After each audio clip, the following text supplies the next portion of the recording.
Listen to the LARP Lounge live on Sundays at 12 p.m. Mountain Standard Time at twitch.tv/Aerostar. That's twitch.tv/ARRUSTAR. Alright, hello everybody and welcome to this Season 2, Episode 3 of the LARP Lounge. Today we will be discussing the Falcon Crest Guild and the various guild heads within it. Just a recent restructuring happened. And we'll be talking about the various factions within the world of Cerelia, some on Tara, some on Laroth, which we haven't talked about a whole lot. Here today we have our guest. Yep. Go ahead and introduce yourself. I'm Dietrich Graysom, or otherwise known as Gray. I'm played by Pat. So yeah, we call him Commander Gray in game. How are you in the military then, or where did the commander come from? Commander is the official title for the head of the Mercenary Guild. Oh, okay. Yeah. Oh, okay. See, I didn't know that. See, Yep. now I learned something along with you guys. So I didn't even know Gray was the last name. I thought that was the first name. So No, Gray is actually just the latest moniker that I took up. oh, okay, gotcha. All right, so we're gonna go ahead and jump into this. So let's first talk about how. So there used to be various individual guilds. So what has happened with that in the game? So yeah, when I first started, we had the four different guilds. There was the Crafters Guild or Merchants Guild, Mages Guild, Healers Guild, and Mercenary Guild.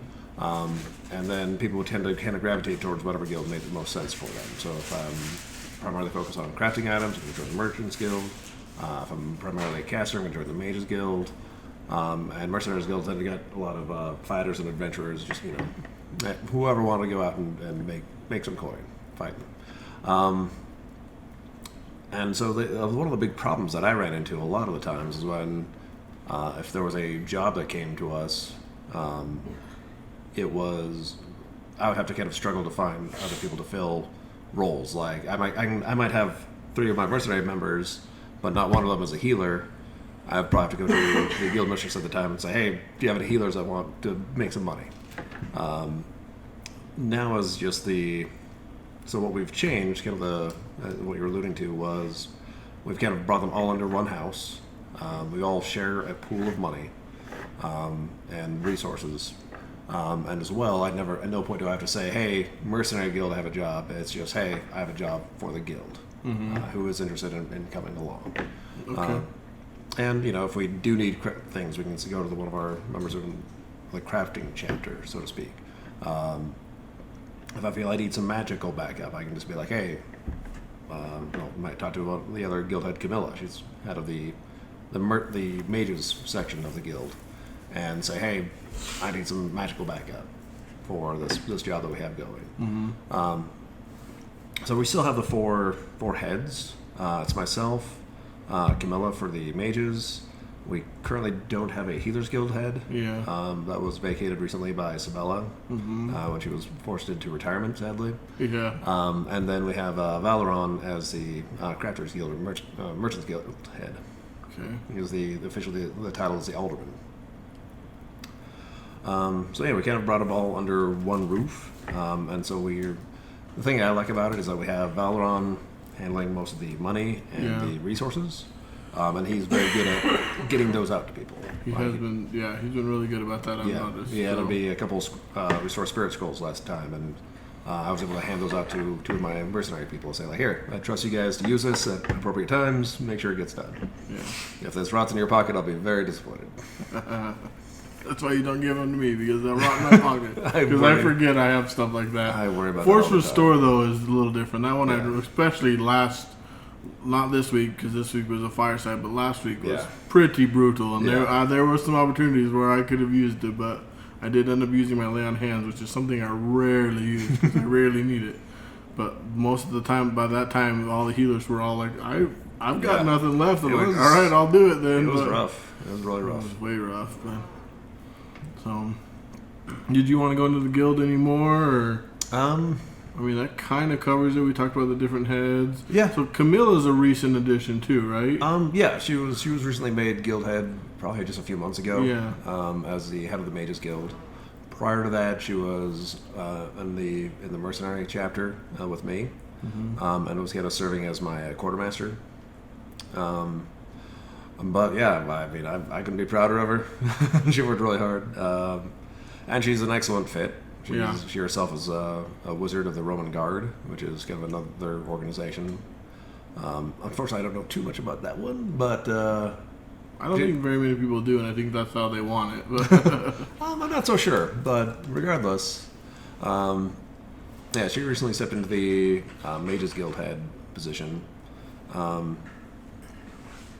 Let's see here. Kind of what I like to think of my role. One other thing on the guilds, at least, is one thing I view as my role as a guild head is to, in the event that laws are broken, and right now we don't have a sheriff. One of the things that we do is, like, I'm acting as the sheriff right now. However, if there's something that, like, a law gets broken and it's specific to, magic being used. Like somebody who's using necromancy, I might defer to Camilla in that case. Or if somebody is crafting illegal items, I might defer to Valor in that case. Because we kind of want to, share some of that responsibility for generally, if it came down to like deciding something, it'd probably fall to me. Until we get a new sheriff, since Crow had since retired. It's been a while now. it has been. Yeah, probably like 4 or 5 months ago. I think he did the last weekender, so it's been even longer than that. Yeah. Or it wasn't even the last weekender because I didn't make it to the last weekender. I think it was in August that he retired. That long? Yeah, it was the week before. So yeah, it's been a long time. So 6 months or so. What's up, Nevitz? How you doing? Hey, how's it going, Nevitz? So yeah, it's been a while since he's been retired. We haven't had a sheriff. There's kind of some, I guess you could say, controversy around the role, but I don't know. The controversy makes it sound more intense than it really is. Just some people feel we don't need one, I guess. Yeah, it really is. Some people are feeling that we can govern ourselves. Yeah. I feel like it's necessary to have somebody there who can say, when the laws are broken, here are the consequences. I think that's important because otherwise it becomes, and it can very easily become, oh, well, the laws were broken, but we don't really know what to do here. Yeah. Nobody wants to step up. Yep. So I feel like it is sometimes important to have somebody who can say, yes, this is my job. I'm going to take it seriously. And not to say that, don't get me wrong, I'm not trying to say previous sheriffs had been that way at all. I think Crow was actually a very good sheriff when he kept his temper, which was always difficult for him. Yeah. But when he did do it, he was actually a phenomenal sheriff. Yeah. But some of the other, kind of going back to what I was saying earlier, is one of my other roles as guild head is I always will want to be available to help find training for people in my guild. So if someone comes to me and says, hey, I'm looking for training for this ability, I would reach out to either Northwatch, or not Northwatch, but some of Falcon Crest in general, or some people that as a mercenary guild, I have a lot of contacts with other groups, and I could reach out to some of them as well. Say, if somebody came to me and said, hey, I want White Knight training, I could say, okay, let's talk to... probably not go straight to the king, but maybe I would reach out to Prince Eric and say, hey, I have somebody who's interested in this training. What could you do to help facilitate that? Or I was able to get in touch with Talon for one of my members recently to help facilitate some training, make some introductions. So yeah, I always try to make sure I'm available for arrange for training for people. I want to make sure people have work. One of the things I started doing when I first took over the guild was start arranging for protection and bodyguard work. So a number of times we've had, like last Winterfest, we had a merchant come in, and I made the offer to him, say, hey, you want somebody to keep an eye on your stuff, watch you and your things, and I did. So yeah, we had Boji, the former sheriff, another former sheriff. Just we kind of hang out and watch over him, make sure everything was kept above board. Myself and Sitka were keeping an eye on the king for the duration of that. And that's always a little bit more stressful when it's the king, because I always make sure that we always have try to make sure we always have True Vision up, which is a lot of resources to put into keeping an eye on him. But it's well worth the work. It's very rewarding. next time you're watching The King and need True Vision, come to me. I got some for you too. Okay, So great. I very rarely use it, but I have True Vision 30. So That's if you great. guys ever need it, it's there for you. Okay. So because now I just recently learned I can cast it on other people. I thought it was a self only for the longest time. And No. I'm like, no, dude, you can cast that on somebody else. I'm like, oh well, sweet. Yeah. Here's True Vision 30. Go find that thing because I'm tired right now. I literally did that. I was like, I'm so pooped. I'm like, I can't even move. I'm like, no. Someone else go find that invisible thing. I was so done that day. I don't even remember what. Boji makes a good bodyguard. He says, yes, he does. Yep. Nobody messed with that. Nobody messed with that merchant at all. No. I don't think anyone would look twice at him. I mean, except to buy his wares and haggle. Yep. So speaking of Winterfest, this year's Winterfest is coming up. Yeah, it's right around the corner. February. End of February. End of February, I believe. 28th and 29th? I think it's the 28th and 29th. It's either that or the 20th. Try. Yep, 28th and 29th is the Winterfest. So, see, my producers got that down better than even me. But that's the premier event coming up. So, anybody interested in that, definitely come. If you're interested in Mythic, you've been listening to this, and you kind of want to check out what it's about, that would be the event to check out because that really showcases what we're about and what we can do and stuff like that. So yeah, it's a big party. Well, it's the first part of the night is a big party. It's a lot of socializing, a lot of role play. People usually dress up really nice. Hopefully, as Aboji says, hopefully we won't have a demon betrayal situation again. That leaf. yeah. Hopefully we won't have that. Has that story been told here? Yeah. Okay. Yeah, we've All right, had we'll people leave it ask there. about has anyone ever been like an evil character or anything like Oh, that, yeah. and Leaf's name always comes up, so Yep. as well as the Gyaradoskis, which you know. I may have heard of that. So, but Leaf comes up and we've talked about how I think we went in, not super in depth, but we went into what happened and how Yeah. he ended up a demon. Yeah. So Yeah. the demon he was trying to hunt himself, he became in the end. Yeah. So kind of a crazy little twist there. Yeah, it was. The question still remains in my head of was that always the plan to go out and replace a demon, or was he really all about killing the demon, then the opportunity presented itself for something else? Yeah. At least that's what I like to muse on that in game. I think I have a better idea of what Right, yeah, in game. regardless. Yeah. So all right, well I think that's enough about the guilds. I mean all the heads are fairly explanatory what they cover, the Mage Guild, Merchant Guild, like anybody. If you have any questions on those though, feel free to ask. But they're fairly self-explanatory what they cover. And Valorant has done a very good job of getting items out, especially with this new combined wealth and everything. He's been using it for good, and he's been handing out items like crazy. So he's been trying to get them to new players too, which I really like that, so that they don't feel left out. And exactly, we can use. I like seeing those supplies going to infusions as well. Anytime we can get more infusions without costing our crafters for our new people. Is a huge boon. Yeah, those the boons of the apprentice and whatnot. Those are good. Those things are amazing. I lived off of those when I first started playing. I did too. Actually, I loved them. They were so helpful. They so make good. things a lot less scary. Yeah. So, Nevitt says Boji is helping the guild this month with the downtime. Oh, that's right. So there's some downtime. We'll talk about downtime in another session, but it's basically what happens in between playable sessions. It's actions that you take. What you're doing when you're not out adventuring on Wednesday night. Yep. So, I thought you helped the guild like everyone. Oh no, you've been helping the guard, I believe. So I have always been helping the nobles. I need to start helping the nobles a little bit as well. The thing is, we're fairly balanced right now. That's true. Which is amazing. Yeah, no, that's fantastic. A lot of people thought no one would want to take the nobles on, but oh no, I have my own reasons for it though. I do too. So everybody does usually. Yeah. So. But, so... all right, so let's talk about then some of the various factions in the world. We'll start with... I want to start with the one that we just dealt with for Sabella's retirement plot. What were they called? The Order of the Light. Yeah, the Order of the Light. I think I totally drew... I was like, it's simple, and I drew a blank. So... okay.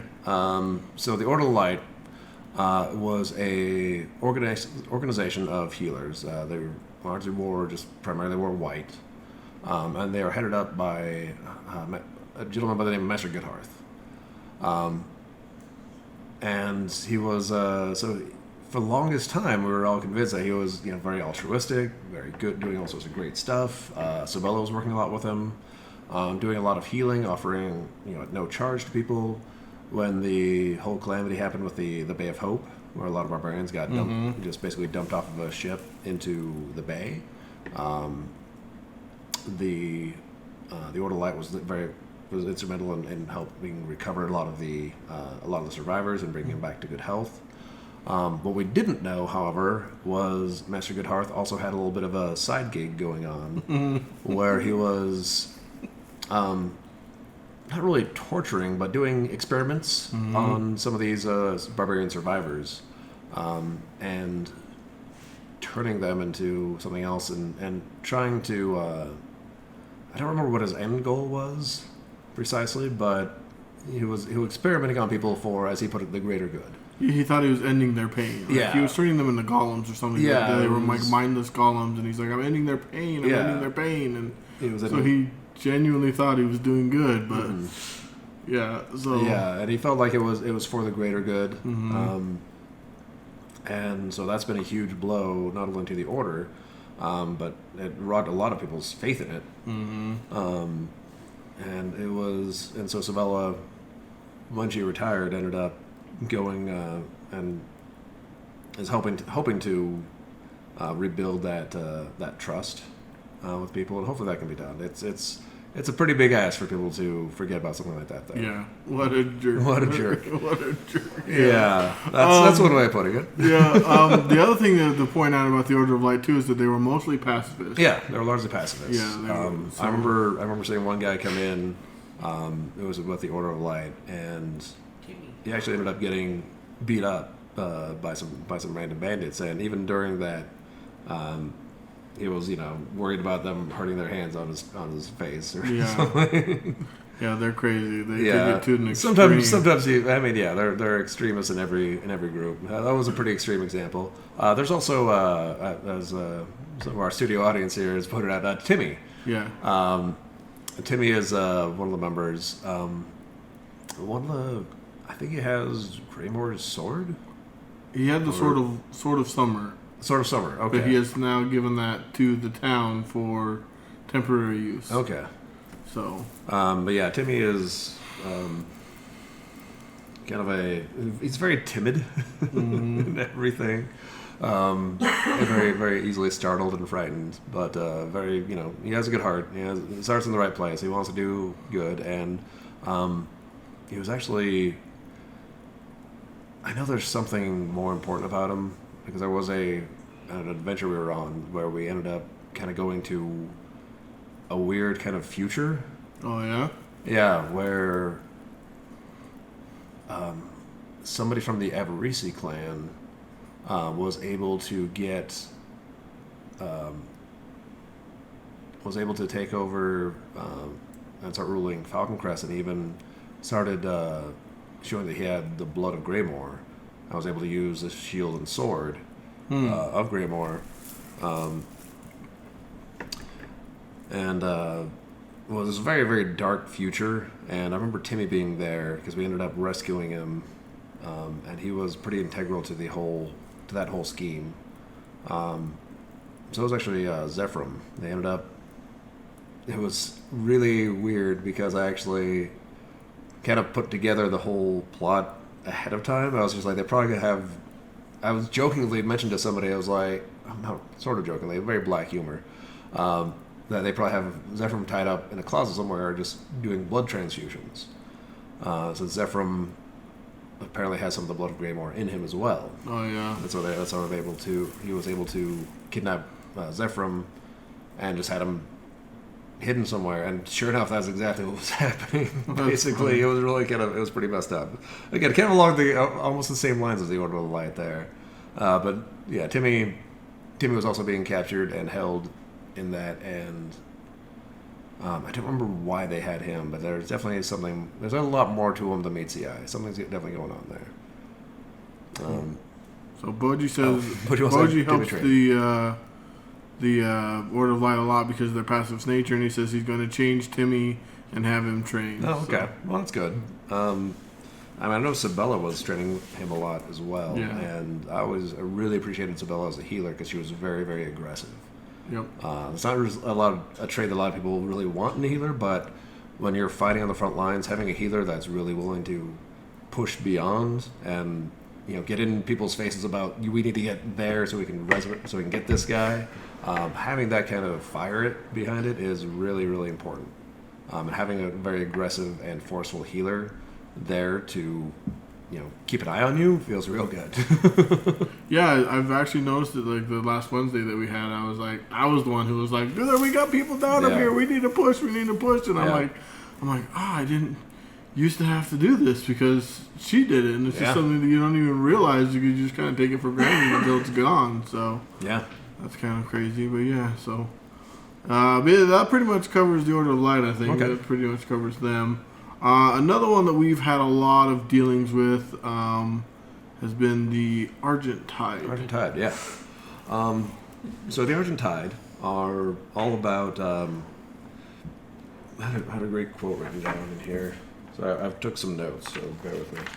No, that's good. We like notes. All right. So Argent Tide, I like this quote. It was, help put the reins of destiny back into the hands of man. So they're all about fighting supernatural dominion. So they're very against the Draconic domination, very against generally undead in general, but certainly the Kingdom of the Night. Because they don't want any supernatural forces trying to guide or influence the cyclic races of Cerulean. So they're very, very for mortals making the calls and making choices for themselves. That's something I can definitely respect. We've worked a lot with the Argent Tide. I have had some. I do have some disagreements with them. So you gotta go back into a story here. They're led by a prophet, and this prophet told us that during the blood feast back with Tal Segor, this was a couple of years ago, they would temporarily turn one of our members undead, and Lita volunteered. Yeah. For this transformation, so she became an undead. And then when time came, the blood feast was over, and the time came for them to turn her back. They came, tried to perform a ritual, and it failed. They assured us that they'd be able to turn her to undead, and it would be temporary for the blood feast. They'd get her back. Yeah. When they would set her back, they failed, and then instead, as I've heard, because she wasn't back to normal, they tried to have somebody go in and kill her. Yep. Which is complete garbage. Yeah, it's kind of a roundabout way of fulfilling their promise. Right. And it's not definitely made them. So that did not fly at all with me. That I still have a bit of a bone to pick. It didn't fly with a lot of people, Yeah. so for sure. But Instead, they ended up kicking her out of the club. Which yeah. I say, you know what? She's probably better off. Yeah. I'm still not a fan of her being undead. No. But it is something that it has put her on a different path, at least.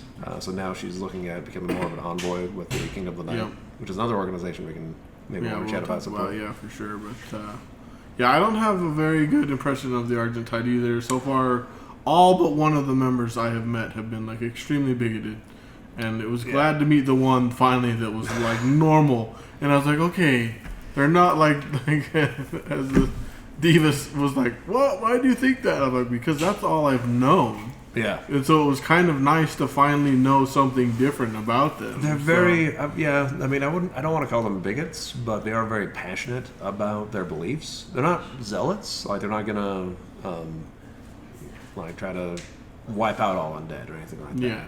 Yeah. But they are very passionate, and their members are very, very passionate about making sure that supernatural powers are not influencing. They do have a lot of extremists in the ranks for sure, but they're very passionate about making sure that the, like the quote said, they want to make sure that the reins of destiny are in the hands of the mortals, and not in the hands of dragons or undead or other supernatural powers. So it's something to be. I can definitely respect that position. I do agree that a lot of their members are extremists. Well, that's usually the ones that we interact with. Yeah, That's been the problem.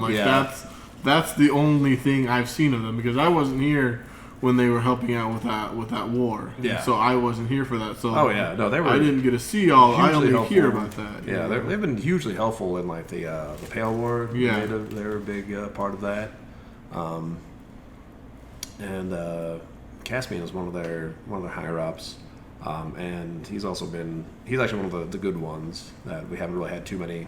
I think he's the one that I met, and it gave me yeah. a huge sigh of relief, because he was so extremely opposite. Like it was just like, wow, this is. Well, every group's gonna have its. It tricks. is for sure. I mean, Falcon Crest is no different. Yeah, I mean, we have so Northwatch has no.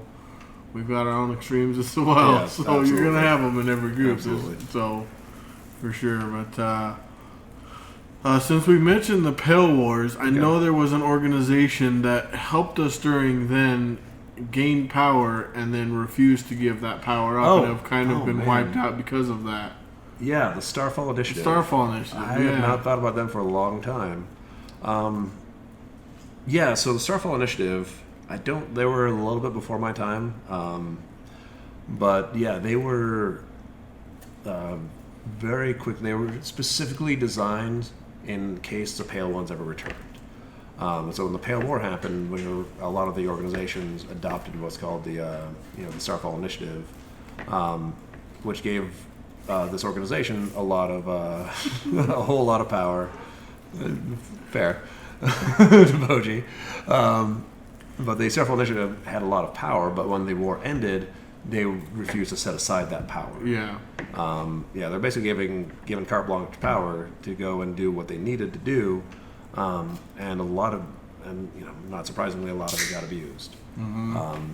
I remember during the Starfall Initiative, during before I actually even came to Northwatch, I did some work for the Starfall Initiative, hunting down some warlocks. But these were also warlocks that I was doing my own research and due diligence because this was back when I was simply just bounty hunter. But I had to chase down some lower end warlocks and generally just bad people for the Starfall Initiative. So they did do a lot of good work, but they also did a lot of really, really bad stuff. And that's why they were eventually removed and taken down. Yeah. So for those on the podcast, Nevitz Gaming says Starfall a-holes. So yeah, they took a real bad light real quick. So yeah. Yeah, I mean they were granted a lot of power. Unfortunately, what needed to happen was they take it, and once the Pale War was over, they set it aside. Yeah. But surprise, surprise, that didn't happen. Yeah. Power corrupts. Yeah. They decided that they wanted to continue being in charge, and not enough of the nobility or things were able to either chose not to or felt that they couldn't stand up to them. So it was really unfortunate, but we eventually had to take them down. Yeah. See, I don't even think I was there for that too. I was here like near the end of that, but I remember hearing about that too. So yeah, I never got a lot of the details. I was still pretty new to Northwatch when that all happened. But I knew enough about them to be like, I knew enough about them that they paid well. But when I found out some of the stuff that they were up to, I was like, okay, this is gotta stop. Yeah. We're done with that. They were trying to steal the power of the primordials. Yeah. Oh, that's right. They're trying to steal primordial powers to continue increasing their own influence. Yep. So, let's see. I'm trying to think of some of the other ones. I know you've got a list. So let's see. We've got the House of 10,000 Lanterns or something? 10,000 Lanterns. Yep. They are in, I want to say, Ibris. The organization. They actually follow a lot of Chindian culture. They kind of follow a lot of Larathian culture. And they train a lot of the 10,000 Lanterns tends to train a lot of monks, and some of the best monks in the world come from there. And I think the leader is known as Kobidashi. if I wrote down anything on them. I don't think I did. There's also rumored to be another kind of a sister organization known as the 10,000 Shadows. Yeah. Which also is known to train assassins and people of the Shadow class. I haven't heard anything specific to them, though, so I assume that's just rumor, but it might not be. Well, didn't they help us with the fight with Tal Segura? Oh, crap, you're right. So, I guess they are confirmed. Yeah, they're confirmed because they came out full force. And one of our veterans, Dagger, worked with them a lot. Yeah, they were very much the ambushing hit and run group. Yeah, they did a lot of damage, if I recall, too. Yeah, that because they weren't expecting those kind of tactics. Yeah, we kind of were able to lure, with a retreat, lure some of Tal Segura's forces to overreach,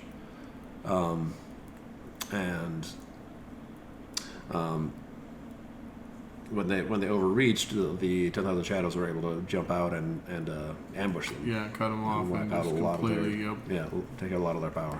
Unfortunately, we're dealing with something like Tal Segura. He has power to spare. Yeah. Yeah, that was a crazy battle. Yeah. Yeah, Nevin says a Black Knight came into town the last weekender season to seek revenge, and that was one I missed. I think it was the September weekender. To seek revenge for his brother that was a Starfall Initiative member and was killed by Northwatch. Yeah, we all kind of... So Black Knights are very prickly about their honor and being shown disrespect, and also very big on vengeance. Yep.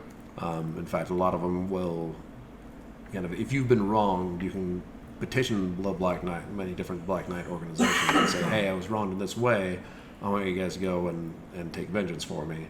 And they may champion that cause if they feel like it's just. And this guy, we kind of told him to take a hike, basically. Yeah. But he refused to take no for an answer. And eventually, I think Duargo fought him, and they managed to, as I understand, they ended up killing each other, coming out of the circle of light, and then having both forgotten what was going on. Went and had a drink, and they were good friends after that. Well, I think Crow stepped in or something like that, because I remember they did the first battle, but they were allowed to prepare, and the Black Knight that was challenging did all this stuff to empower himself, and so he just straight up killed Dargo, and then Crow was like, no. That's not a fair. You were all prepared. He's like, let's just do it right now. Me and you, no preparation, go. And then obviously you know how that is with Crow. So I think that's something. I think Nevis knows it better, or Boji knows it better. But I think that's what he told me was what ended up happening. Okay. So, but yeah. So, but after that, exactly it. He sought his vengeance, and so he's. Okay. Gross, I've never severed duel. That's what I thought. Okay. That's what I thought. Okay. Yeah. Cool. So. Yeah, in retrospect, I kind of regret not dueling that guy because as a thug, I'm really good one-on-one. Because I have a lot of access to crowd control, and so when you can't fight very well, I can. That's basically you don't get to hit me; I get to hit you for 10 seconds, and I can do that 6 times. So pretty good. I can do a lot of damage in about 10 seconds. Yeah. Yeah, that's a nice ability for sure. I only can do it once because of my weapon, but so I save it when I need it. Yeah. Yeah, I can do it. I have to do it, in pairs. But I can usually go days. Wow. And so, or mix it up some, like trips or maims or what have you. OG oversaw the duel, so if you all have any questions in game, you're more than welcome to ask him about it. Yeah, so. Okay. Yeah, I think he was the officiator, okay. So to make sure that everyone's honor was intact or something like that. So fair enough. So let's see. What's the next? So you said that the 10,000 Lanterns are they monks and stuff like that? Yeah. Okay. Yeah, I imagine a lot of monks and probably some war masters, but more following kind of the classic samurai style code or monk codes. I think I've seen Kobayashi a few times. He's supposed to be really, really, really old, way older than any human should be able to. Should be, yeah. Yeah. So I don't know if maybe this is a name that's been passed down like a title, or there's something else going on. I also know there's a lot of stuff out there with magic that might extend somebody's life. Sanjuro is going to be seeking them out. Okay.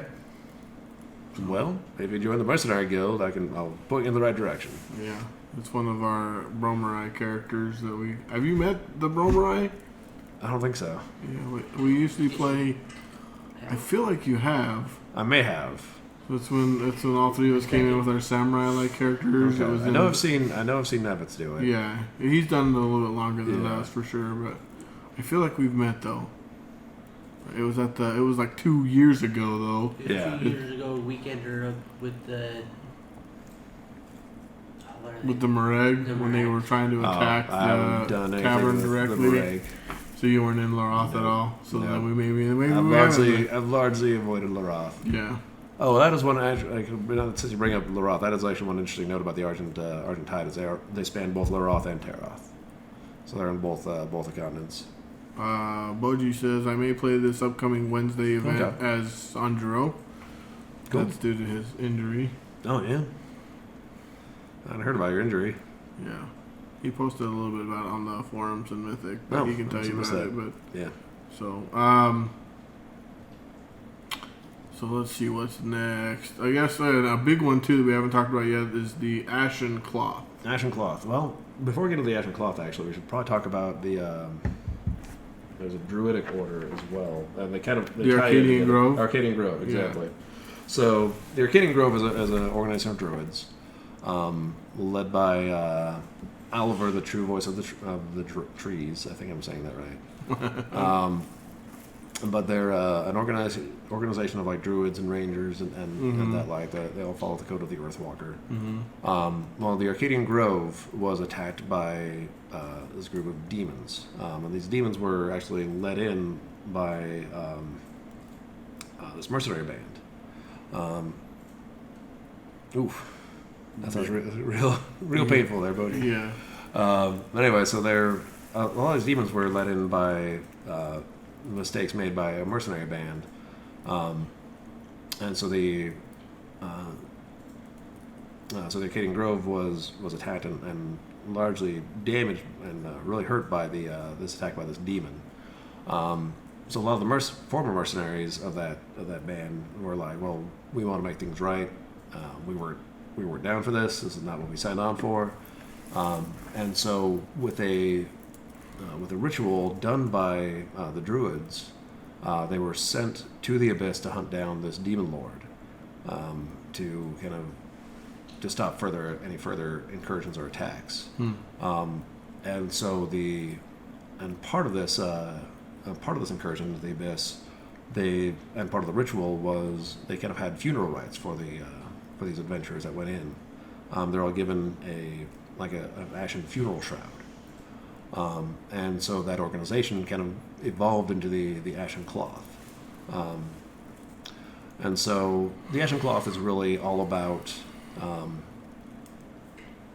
stopping the abyss by any means necessary. Whether that be, they don't really care if you're an assassin or a grey hunter or a vampire or a werewolf. They have all types. If you're willing to fight the abyss on the benefit of Cerelia, they're okay with it. And so, just Wednesday, I actually met a werewolf as part of the Ashen Cloth. Oh. And yeah, they regularly go into the abyss to fight the demons on their home turf. A lot of people have kind of a less than stellar view of them because their attitude of the whatever it takes. Yeah. A lot of White Knights, I imagine, probably wouldn't really agree with some of the tactics that they'll take. But I don't know how much of the Abyss is known, but what I understand it's the Abyss always wants to try to just consume any other worlds it encounters, any other planes it encounters. And so Cerelia is, if the Abyss can get enough of a foothold into Cerelia, it could eventually take over all Cerelia, so it would just cease to exist, basically. So it's pretty important stuff. So going back to last Winterfest with Lightfoot, he was a member of the Ashen Cloth. Yeah.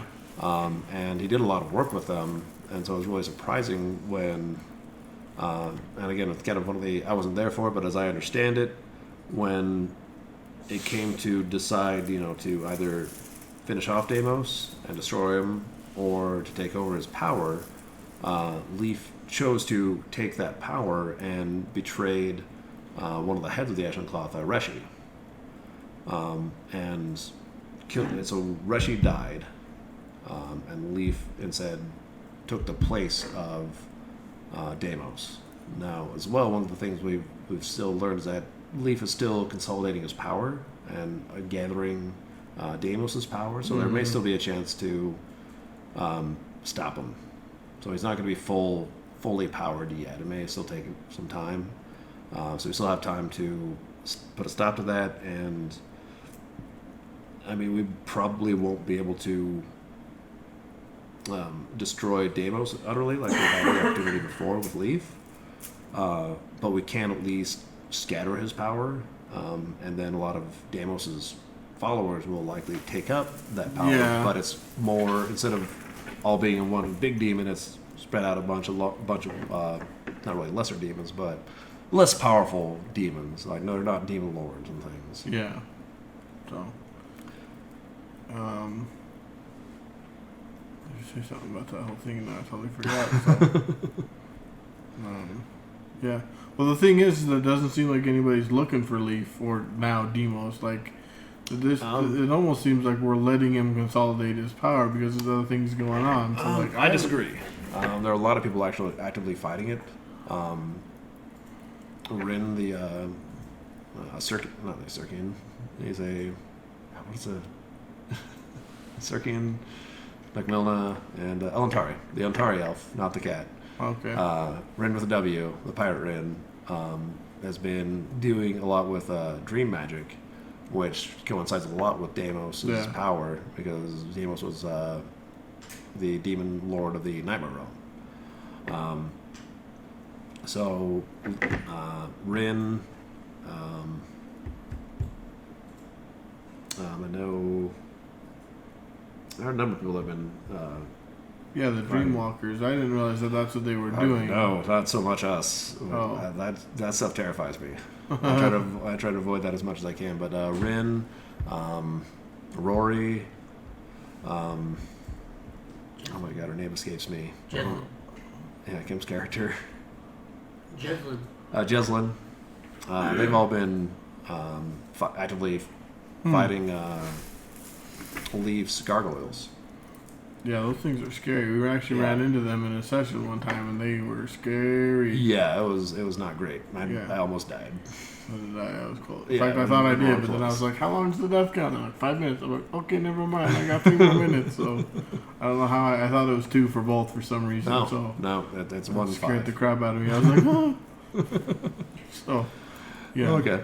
So yeah, no, work's definitely been done, and because we got this information from the Ashen Cloth, we know that we can, still continue. We can still hurt Leaf, and work to fight against him. Boji says, after dealing with the Dreamer, Boji has no more interest in the Dream Realm. Yeah, that's fair. I feel you. Yeah. So every time we had to go in there, I was like, I hate this place. It's so weird. And I don't know that I have the resolve or fortitude to deal with it either, but I haven't been. I try to avoid it whenever I can. I just don't want anything to do with that place. Yeah.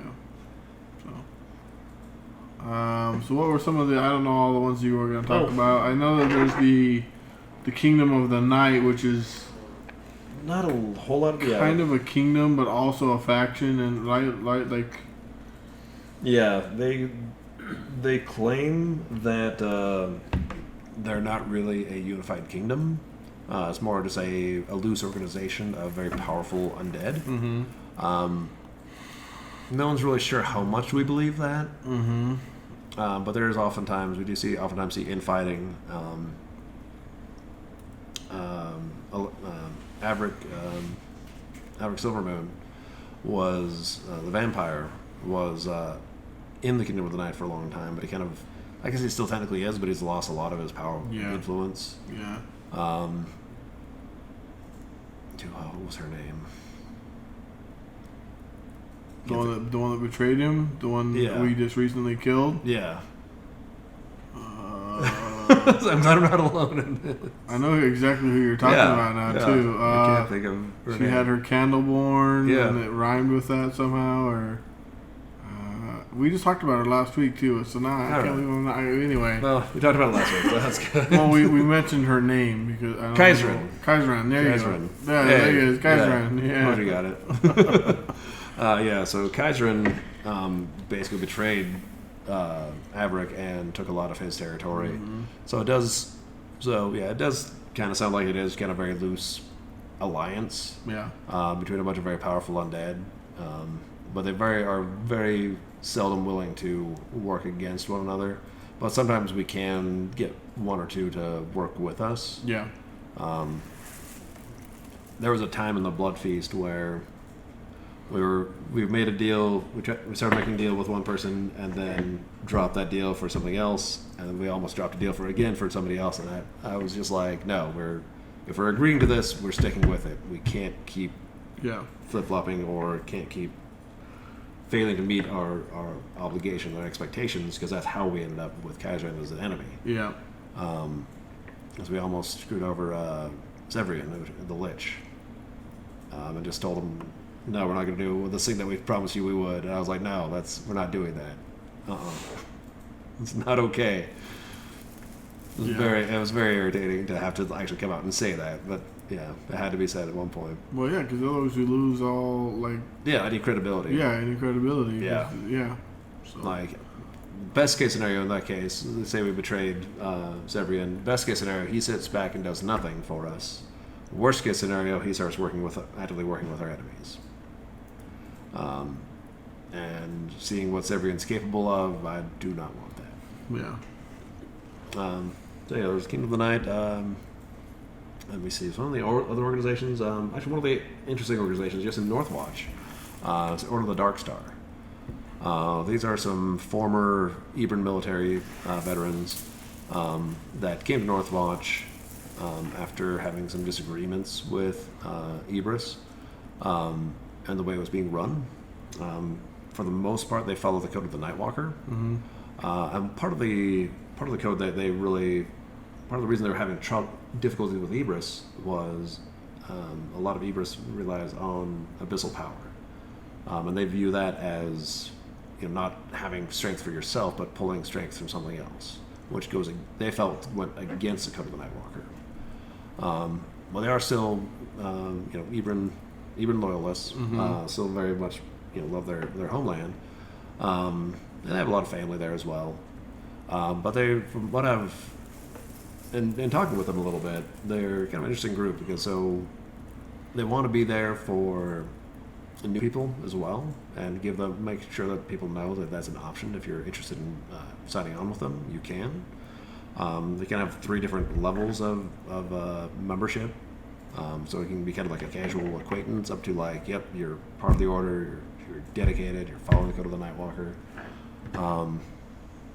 And apparently a lot of times they really enjoyed going to the Arbor Isles because they could still fight to the death there without any real long-term consequence. So when they go to the Arbor Isles one time, they had a lot of airing of grievances and had a number of duels. Oh, yeah. That's funny. Yeah. So I heard about that last night, and I was kind of entertained by that. But so it's kind of an interesting organization. They, like I said, they very much follow the code of the Nightwalker, and a lot of them want to be Black Knights, which I know as a lot of people feel like Black Knights and White Knights are really diametrically opposed. I disagree. I feel like they're more parallel than people realize. They both respect the law, mm-hmm. Respect honor, and discipline. You can rely on them to not lie. And so they're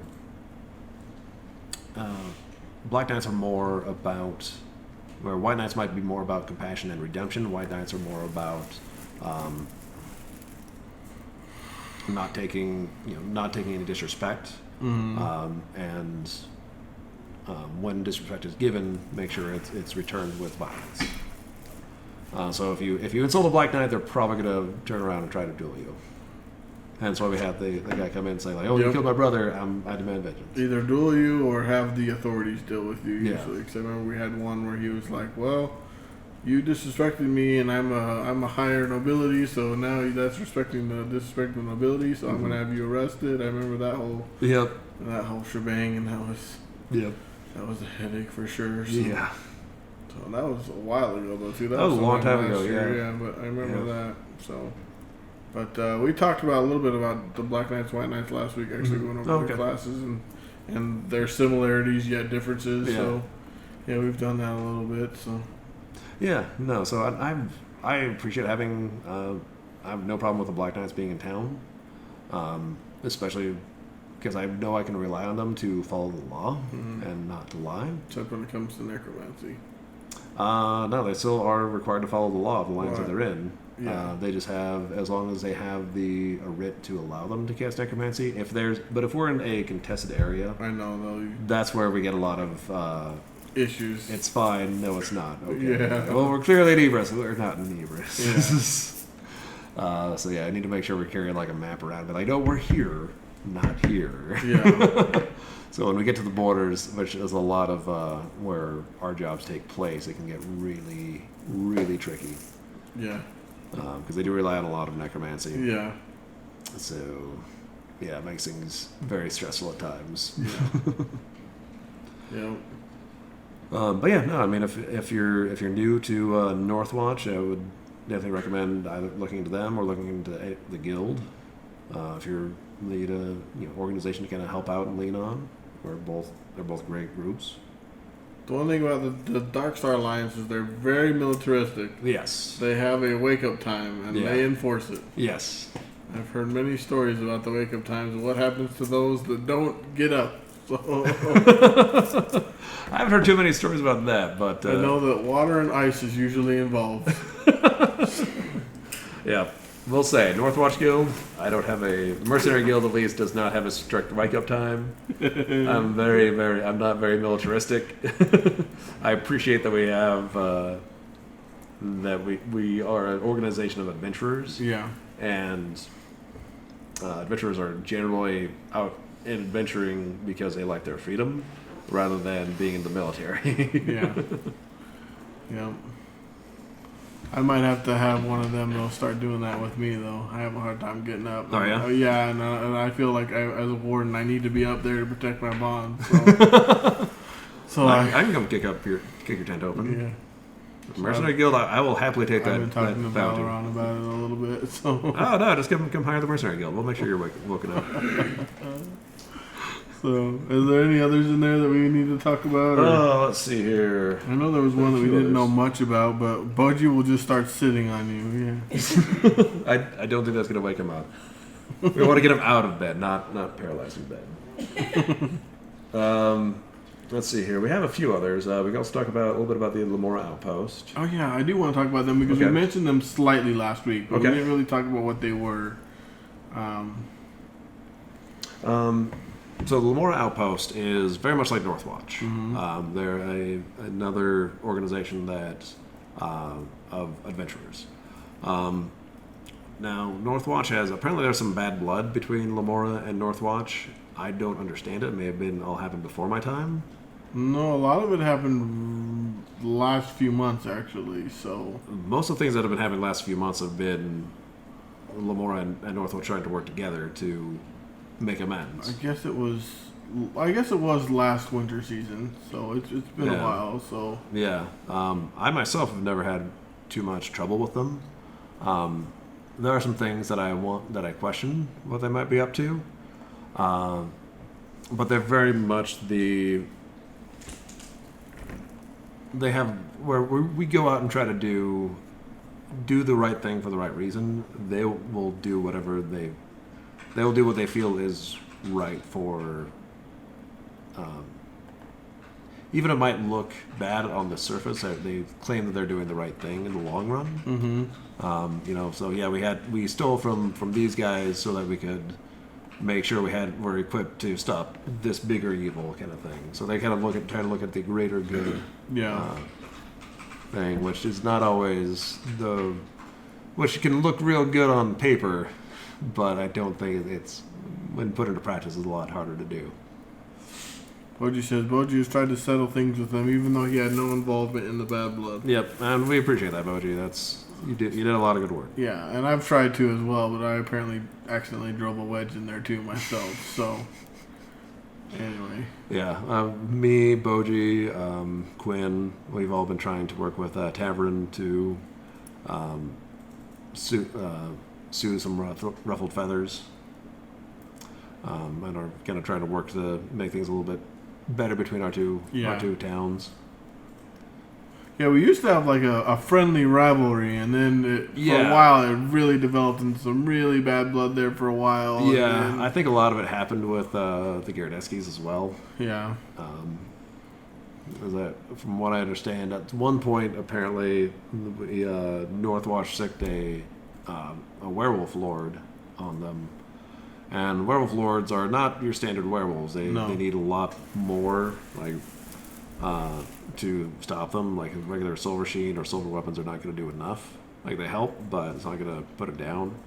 So that's why how Boji ended up getting involved, because he had the Hammer of the Fall that was able to, as a legendary weapon, was able to really put a stop to the werewolf lord. Yeah, I remember that one. He was talking about that one. How he had to go up with that, try to fix some of the bad blood. Yeah. That helped a lot for sure. But yeah. So, was there any? I don't know any of the other factions. Well, there are the different wyvern groups. They're kind of fringe elements, though. The best known is the Wyvern's Whip, and they're just a bunch of dicks. They're extremists. They're very much if you have anything to do with, they're very anti-dragon, which honestly I can get behind. I mean, I don't like giant genocidal monsters that burn entire cities down. However, the Wyvern's Whip takes it to extreme levels where they will not only attack dragons, they'll attack people who associate with dragons, that know dragons, that may have helped dragons at some point, maybe even just met a dragon once.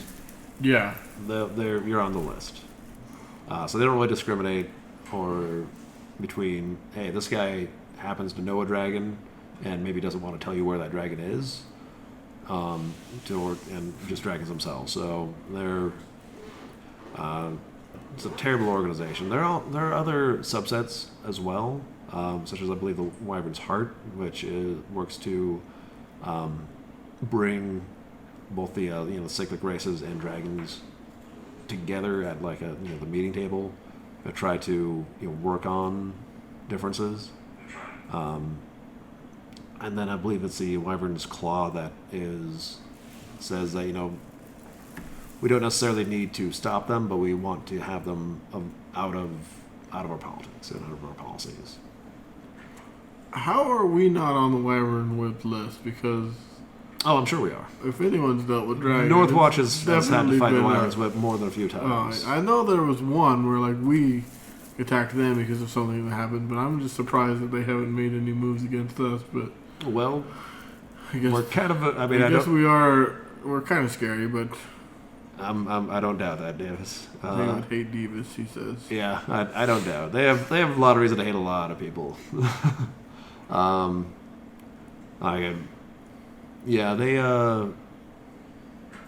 know we're on the list. Because with how many people like Crow, with Banner, with Davis, so many people who have relations with dragons, we can't not be on there. The thing is, though, is that Northwatch, we're kind of a big deal, too. Yeah. Yeah, we're not just... You don't walk into Northwatch and try to throw down and not expect to get a bloody nose. Yeah. Because we're very powerful individuals. Yeah, we are. I'm not trying to brag, I'm just saying that we're... Well, it's the fact of the matter. Yeah. I mean, we don't do what we do and not get strong. You don't blow off the Lich Talsagor's arm and not know how to just kind of Kind of a big deal, just kind of low. And Divas says, doesn't Falcon Crest have 2 dragons on the council? I don't know about that. So. I don't know much about the council. Yeah, But I don't know much about the council myself. I know that we've talked to a dragon Oh, last winter. We've interacted with a number of dragons. Yeah, so at least I was there for at least one of them, so that means even I'm on the list because I've talked to a dragon. I even asked questions. I've encountered a drac, and I did very good at hiding in the woods and not peeing myself. The Drac's son. What's that? The Drac's son that is the counselor for the king. Oh. I don't know. I think a lot has happened. So I think Drac's son has actually got in a trap from Talsagor. Is he the one that's missing and that him and Crow are looking for? Or? I think, there's one that's missing. Yeah. Darien and Daryun is still kicking around. Yeah, Daryun is the dragon. Yeah, Daryun's still kicking around. He's just good friends with the king. But there's no way Northwatch is not on the radar of the Wyvern's Whip. They just haven't been as active around us lately. Yeah. Thankfully. Because we have enough trouble as it is. Yeah, I know they came in during an open house and were asking questions about Dragon's Fire or something like that because a bunch of towns had been burnt recently or something. No. That was a while ago, though. Again, that was easily 6-7 months ago, probably. Yeah. I don't even know, but so yeah. But they weren't there being aggressive, so Yeah. it was just the one guy. So that's Yeah. probably why he's like, oh nope. So he's not gonna do anything by himself. So. Mm-hmm. Was there any others that we've missed, or that like very little is known about, or? Well, they're also the I suppose they're the Hydranian mystery cults. The most popular one, and I always laugh because they call themselves mystery cults, like it's a big secret. But there's one known as Avenger's Folly, which is more of a social drinking club. But if you wanted to get into one of these secret cults of Hadranus, is a lot of times you go to Avenger's Folly, you tell some funny stories, and then you can kind of get inroads to other groups. So Avenger's Folly is kind of like the doorman to other mystery cults. The only other mystery cult I can really think of is the Rune Weavers, but I don't know a whole lot about them. As a non-caster, I haven't really been to any of the meetings. Yeah. But I hear their parties are really intense. Wow. Yeah. Boji wants to know if we know anything about the cult of Typhon. I don't know anything about the cult of Typhon. I mean, he was a big deal before I came around. So I think Typhon, for the most part, was pretty well dealt with a few years ago. Yeah. He hasn't really reared his head again for quite some time. But yeah, there were during the heyday, he was a real big deal, and he was exerting his influence over all the monstrous races, including Parthens. Oh yeah. But yeah, yeah. Thank goodness. Thank goodness for sure. Yeah, thank goodness for that. But yeah, for the most part, Typhon was repelled, and we haven't heard from the cult of Typhon in a long time. Now, for those of you guys that don't know, because we talked about Typhon a little bit last week, and then now this week, Typhon is like the king, the god of monsters, basically. He's Typhon, the father of monsters. The father of monsters, yeah. So, but yeah, he had influence over a lot of monstrous races, including, like I mentioned, the Parthens, orcs, the goblinoid races like trolls, ogres, like. Yeah. He also had a lot of Naga. Mm-hmm. They were, as I understand it, real difficult to fight. And a lot of things like Draco Venom, which is basically you get 1 minute or until you're dead. Yeah, that's not fun. And then Diva says something about Druids of the Phoenix. I haven't heard of that organization. Yeah, I know that Divas has a lot to do with Phoenixes, but that's probably something that he'll have to talk about if we ever get him on. Yeah. Because that seems exclusive information that he has. So. Yeah, I've not heard of any Druids of the Phoenix. Okay. So that kind of covers the guild and kind of covers all the factions as much as we know. Yeah. But there's still a few other factions and organizations, but they're usually a lot smaller. So you may not hear about them as much, like the Frothian Vigil. So it's a fairly small, very exclusive group. Officially only has like 10 members. One from each kingdom of the world. I think that's. Let me double check my notes. See if there's anything else of noteworthy in here. I think we hit everything. Okay. Yeah. Okay. So Order of the Bacon. Well, that's headed up by Boji and.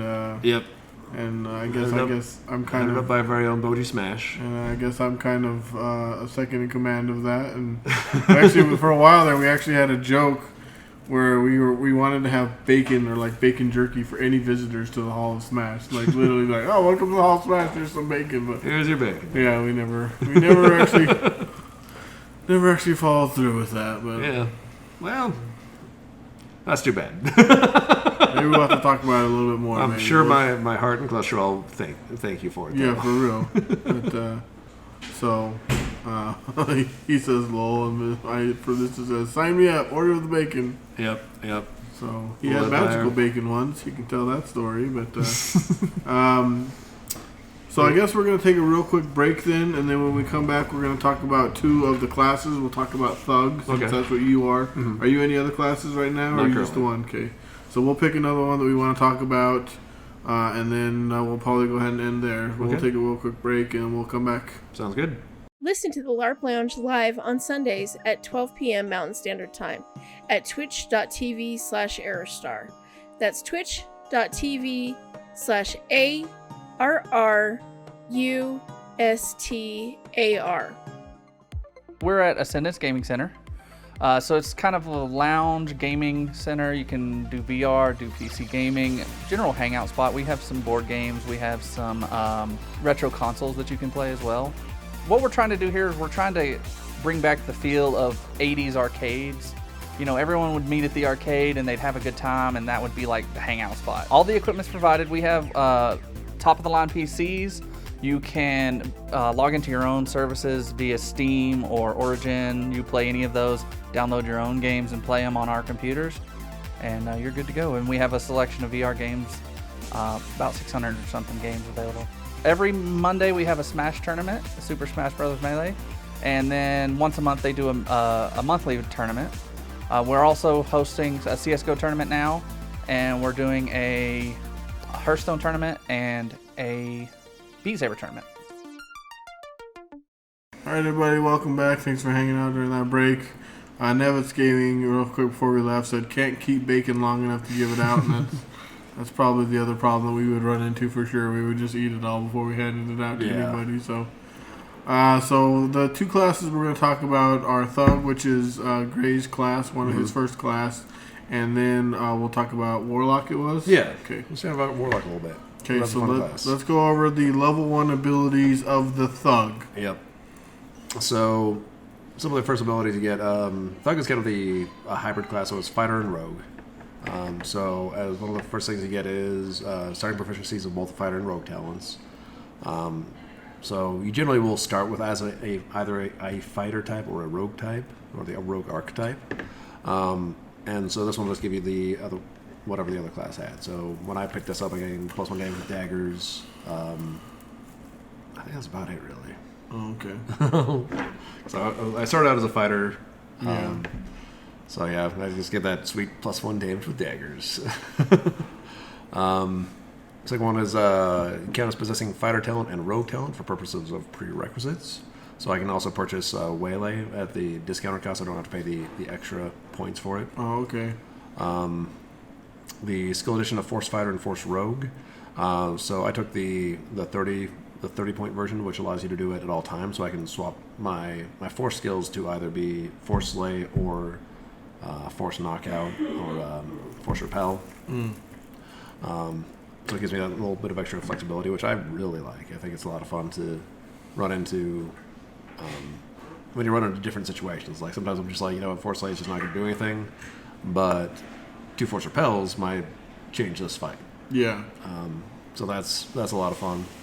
And then the other one is kind of a cool passive ability. I gain the ability to use rope to bind someone as if I were using a set of novice manacles. So they need strength 10 at a feat of strength in order to break out. And that's just why I use any generic rope. But I've used that before when I don't get to use it very often. It's not very often that nothing very much is against like arresting people or things like that. They don't want to, which makes a lot of sense. When you have a game, the last thing you want to do is prevent people from playing your game. Yeah. But what I do get to use, it's kind of fun. I will usually just use my scarf and just wrap it up a little bit. Tie people up with that. I'm like, yep, you need strength 10 to get out of this. Yeah, nice. I'm real good at tying knots. So yeah, they're fun ones. I think the best one there is the Force skill. Yeah, that's edition. Handy to be able to versatile on your. Yeah, having that variety is really fun. Yeah. All right, so on to level 2. You can scroll down a little bit. Oh, sorry. Thank you. So level 2 is now count as having the fighter and rogue talent cost and benefits of preferential utility skills. Oh, excuse me. This is the one that lets me not pay extra for waylay. Oh, okay. Or strength. You started out as a rogue. Oh, yeah. Boji, Shut up, so Boji. strength 10, is that all? Well, Yes. you have a lot of strength. The average person doesn't. Not have everyone that has much strength to 10, Boji. So just strength 5 weaklings. Or strength 0 weakly. Strength 0 weaklings, that's right. Yeah, if you have the strength skill, if you don't take it to 5, at least you're kind of wasting a utility slot. Yeah. I feel like. Next one is kind of a generic one. It's the heightened strike of +2 damage with all triple strike, or +4 damage with single strike for the weapon proficiency and backstab skill. Oh, cool. So just extra bit of damage when you do your strikes. So it goes from 3 to 5 with that.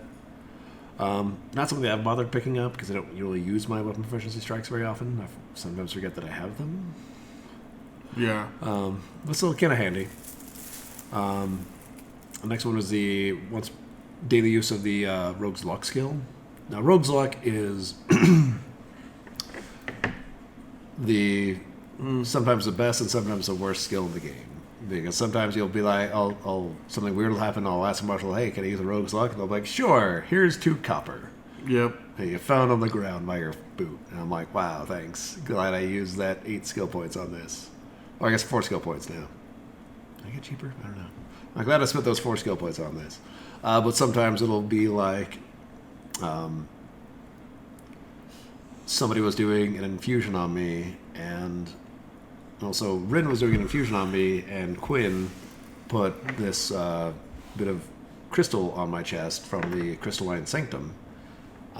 As Rin was doing that, and the marshals asked, does anyone have a Rogue's Luck they would like to use? And Rin said, sure. And he goes, cool. As you're doing your infusion, you watch this crystal melt into Gray's chest, and he picks it up, and goes out of game. And so now I have, as Gray, I have a crystalline heart. Wow. Yeah, and it gives me some interesting benefits. Like I have an extra 30 seconds on my bleed count from it, and I can dispel magic once per logistics. Wow. Yeah, so it's kind of fun. And it's been an interesting plot point as well. So I had some fun with that and interacting with other players. All right, and then finally, level 3. This is the good stuff. Once per battle, you get to use Death Blow, which usually is you need to use a feat of strength for. This was just once per battle, so that's kind of fun. But the really good one, and it's well worth its points at 25, is an extra swing whenever you use a melee weapon to either deliver a swing of Daze, Maim, Repel, Restrain, or Shield Cripple, or Trip. Both swings have to have the same target. So that's why I can do the Daze, Maim, Trip. Can you Trip. change it up and be like Daze Maim, or does it have to be the same? It has to be 2 of the same ones at the same target. So what this it does say, okay. Yeah, what this really does is it makes it a lot harder to defend. Yeah. Because you have to think to yourself, it's the okay. Well, I have 2 parries, so I come and say Daze. Do you want to use both parries right now, or try to hold out for that 10 seconds and use them against my damage? Yeah. So it's instead of having 1 defense, you have to have those 2. Like, so if I had dazed and you only have one parry available, you're dazed. You're done. Yeah. The smart play is to say, okay, I guess I take them both and I'm dazed for 10 seconds. Yeah. And while this guy wails on me for a while, and I can do a lot of damage in 10 seconds, and I can do that 3 times. So, you're Wow. probably going to have a bad time. Yeah. So yeah, I think Thug it's a very strong class. Like one-on-one, it's terrifying.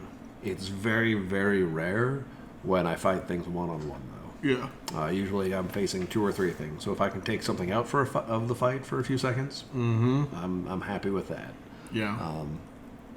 My first character, Yuri, didn't have any kind of crowd control ability whatsoever. I swung for damage, and that was it. I swung for damage, I had defenses, I had healing. I was really hard to kill, but I swung for 9, and that was it. Wow. Which is, I mean, it's a good amount of damage, but It is a lot. it was nothing. When I see people doing like, all right, I'm going to do this daze, or I'm going to do a trip, or I'm going to do this other cool thing, and I'm like, I'm going to hit you for 9, and then I'm going to hit you for 9. Now I'm going to hit you again. And when you hit me, I'm going to parry it, and I'm going to hit you again. Yeah. And it was fun for all the defenses and how much I could last, but it got really boring when it came to actual fights. So Yeah. fighting is great, is a lot of fun for all the different tricks I can do. And that's really what I was looking for. So Thug made a lot of sense for me. Yeah, I can understand. I mean, like, I'm all built for defense. Like, me and Boji were built, so he's the offense, I'm defense. So Yeah.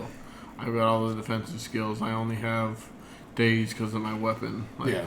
Otherwise, I wouldn't even have that. So I have, like, no trips, no daze, no maim, nothing. So Yeah, I recommend it. I think it's a lot of, it's very powerful abilities, and they're also just a lot of fun to have. Yeah. So be able to throw out like a daze, and I have because actually on my character sheet I have 3 maims per battle, but I have a Tinker Twist that allows me to swap between any of those crowd control abilities at will, or up to 3 times per battle. So it works out really well. Boji has some trips, he says. They're fun, man. I love maims, trips, repels, Maims, dazes. I think, are my favorite, Yeah. to be honest.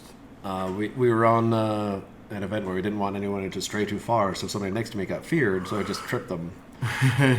So they're on their knees screaming in terror for 10 seconds. It was, Funny. it was Bethany, so she role played it super well. So she was like, ah! And I trip her as she's running away. And she just falls over and just screams to the sky. She's like, ah! That's funny. That was a lot of fun. Yeah. But yeah, so I definitely recommend using those kind of combat abilities. Yeah. And Thug lets me really use them to, take that skill up to 11. But yeah, let's talk about Warlock. So Warlock, Which Warlock? Oh. So, yeah. Warlock, that's right. So Warlock is really interesting class. The whole premise of the class is like there's no prerequisites whatsoever, which is nice. So it's anyone can take it. The whole premise of it is that you've made some sort of pact or bond with a higher power. And so they have a bunch of examples of pacts, like you have an ancestral pact, Fey pact, elemental pacts, there are demonic pacts. You can go a lot of different variety with this as well. And the plot team is actually really, really good about really playing with those. And like I think Witch and Warlock are the most diversified classes out there. Yeah. Because you can really go to plot and say, this is what I had in mind, this is what I'd like to be able to do. Like if you go to them and say, hey, I want a class that lets me force restore every battle, they're going to tell you no. But if you go to them and say, hey, I want to have a pact with a really powerful mystic entity, and this is kind of what I wanted to be able to augment my healing maybe, or have some sort of connection to it, something like that, they'd be a lot more willing to work with you. As I took this class as a Yuri because I wanted Yuri to become like a master, like a legendary swashbuckler. That was his first class. And so I kind of alluded that, Warlock might be another fun thing to do as well. Mm-hmm. And so they kind of worked the two together. So the person I was training under as a legendary swashbuckler So I had to make a warlock pact with an entity known as Acacia. And Acacia was at the bottom of the ocean. Wow. Yeah. So yeah, Yuri basically drowned to go meet her. And so which left Sonia freaking out for a while. I remember that roleplay because Yuri was just drowning for a long time, but he didn't actually ever go out of his bleed count. Wow. He just kind of stayed, or I don't know if he went to his death count, just stayed there and was kind of like stasis for a while. But basically sank to the very bottom of the ocean before he got to meet Acacia, and form that bond. But with that, it gave me a lot of additional powers and some additional abilities. And they also gave me the taboos. That's part of every witch and warlock. Yeah. Whatever power that you have has certain restrictions. So, for example, let me see here. So Nevitz, real quick, when you said that you trip people to Yeah. prevent them from running away with Yeah. fear, he says I never thought of using it that way, which is a good use. Yeah. And then he says he wants to blend Berserker and War Master together to create a Scald. That'd be cool. Yeah. Yeah, that is kind of the fun thing about when you start blending classes. You can kind of really find things that work really well together, or find some things that maybe don't necessarily go together, but makes a lot of sense from a more story standpoint. That makes things a lot of fun. Like I haven't really settled on a secondary class for Gray yet, but I want to have something that makes sense for the character. Going back to Warlock. As a Warlock, you have taboos, which are kind of weird restrictions. Like you might not be able to look into a mirror, or for Yuri, I was never allowed to carry more than 19 copper or 19 silver, because I had to have a higher range of a higher level of treasure hunting, basically, as a pirate warlock, essentially. So I could carry as much gold as I wanted. I could carry gems, no problem. And thankfully I started putting in a lot of gems because I had to sit down with my family being like, look, I know it'd be really funny to toss me a sack full of copper and say, hey, catch, but that's going to really mess me up. Because when you do break your pact, you become dazed for 5 minutes. Wow. Nothing will remove it. Wow. Not even a restore spirit. I think going through the circle might. Maybe. I'm not really Yeah, sure. but that's a bit extreme. That's a pretty extreme situation, yeah. Yeah. And because it's basically like you're breaking your patron's rules. Yeah. And so they kind of punish you a little bit for it. Storm Dragon says taboos can really suck. They definitely can. That's, Absolutely. Rayla. Okay. Or Storm. Hey, Rayla. Yeah, taboos can really, really suck. I'm guessing she was a storm warlock at some point. Storm was a witch, I believe. Storm was a witch. Okay. Yeah. But they have a lot of Back to the storm bubble. so they kind of have some of the early things that you get were like customized calls for your incants. So Yuri can still summon what lies beneath Oh, as cool. an incant, which I thought was a really cool incant. Yeah. So I always do like someone lies beneath to heal, or someone lies beneath to force your spirit, things like that. I can just think if I decide to channel the spirits of the Smash ancestry, I summon Smash. yeah, maybe that. And so, but like I said, they do have some a lot of examples of things that you could do, and they have like the standard ones, which are like the different packs, like ancestral, demonic, Fae, things like that. I think one of the demonic packs. Sorry, I just saw Stormy's mention of major taboo it can daze you for 30 minutes. That's a long So yeah, time. but major taboos are also like big deals. Yeah. Like they're not something that you're going to casually forget to do. Yeah. Mine was a lesser taboo. Yeah. Because I only got to level 2 in the class. Oh yeah. I never got the major taboo, but yeah, those ones were usually like really big things, like lying to a nobility or something like that. So it's something you almost had to actively do. It wasn't so we could accidentally, whoops, I broke my major taboo. Yeah. But Warlock is a lot of fun because it is so diverse. I think runners really enjoy it because they can really play around with it. And I find it's a very popular secondary class for people. Yeah. Because it's a great catch-all for if you don't really know what you want. Mm-hmm. Witcher Warlock can be a really, really good fit because it's also kind of it's a very high role play kind of class. Like there are some classes that are fairly low role play, like War Master. It's pretty straightforward. When you're a War Master, you're going to go out and you're going to fight things. When you're a Warden, you're going to go out and protect people. Yeah. But Witch and Warlock is you don't really know what you're always going to be doing. You have your pact, you have your patron, and sometimes you can do things like one of the things you can get is like favor for a favor. Doesn't always work, and it doesn't always it's not always going to work right when you need it.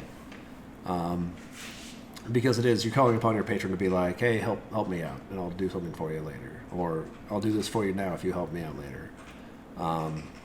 Because it's also kind of up to the marshal's discretion at the time. Yeah. And a lot of times they're not going to have time to sit down and think, well, what do I need to get from you in order to do this for you, kind of thing. But Yuri did have access to favor for a favor, and so a lot of times I'd like go out and bury a treasure. Like I'd take some coins or any kind of like fire item I could find. I would go and throw into the ocean as an offering to Acacia. Oh, okay. Because she was about water and air and darkness. So fire brought light and was very the antithesis of water. Some of the other abilities usually you'll end up with would be things like you can swing for a damage type. I think the Abyssal Pact Warlocks can swing for magic at will. Mm-hmm. Yours able to swing for air or water at will. So again, it's just kind of fun variety things. It's very seldom going to be super powerful class, but it's a great role play. We're going to invite role play to you. So Stormy had a lot of fun playing a witch. Yeah, because it's a great class. It's a lot of fun. It's definitely a weird one. Yeah. But it's one that the plot team will usually. You're kind of like setting yourself as a lightning rod for plot. Yeah, a lightning rod for plot. Yeah. That's an interesting way of putting it. We can scroll down so we can see some of the So we're not going to go over some of the recommended taboos because they all have different abilities, but you could do a custom one, so that may not matter. Let's go into the level 2 stuff. Let's go into the level 2. So you gain a taboo at level 1 apparently, and they'll tell you what it is, and then you gain a lesser taboo at level 2. So they are kind of weird. Oh, I already have that. So some of these abilities would be like immunity to roleplay portion of the charm, fear, or terror effects, ability to cast a commune spell, and then supernatural strength, which is basically just +2 to strength, but it's magical in nature rather than from working out and stuff. Yeah. But and again, because of this is very customizable. A lot of times these warlock utility abilities won't always carry over. Like Yuri I don't think had any of these. Oh, really? Yeah. So they even customized the level 2 for you? Yeah. Okay. Yep. Yeah, like Yuri could whisper while bleeding. Let me see. I'm trying to remember what else he had for his warlock utility. But I don't think it was any of these. Oh, yeah, see. Stormy had one of her taboos was he couldn't break a promise or oath and can't harm elementals. Ooh, that sucks. We fought elementals a lot. Yeah, because there are a lot of times you have to fight elementals and they might just have to, if you're a warlock, you might just be like, sorry guys, I'm out. Yeah. I'll be over here phased. Oh, yeah, for real. That sucks. A lot of people have that can't break a promise or oath, though. Yeah. Because isn't Camilla one? Yeah, Camilla has She has that exact same one. So. Yep, that's a popular one among warlocks. Thankfully, Yuri never had to face that. Yeah. Oh, actually, no. I couldn't swing for. I could never swing for fire or earth damage, Oh, okay. but I could swing for water or air at will. Okay. But yeah, if I tried to swing for fire or earth, I'd immediately get dazed. So people like flame sheath on me, I'm like, no, go away, leave me alone. Don't do that. Don't touch you.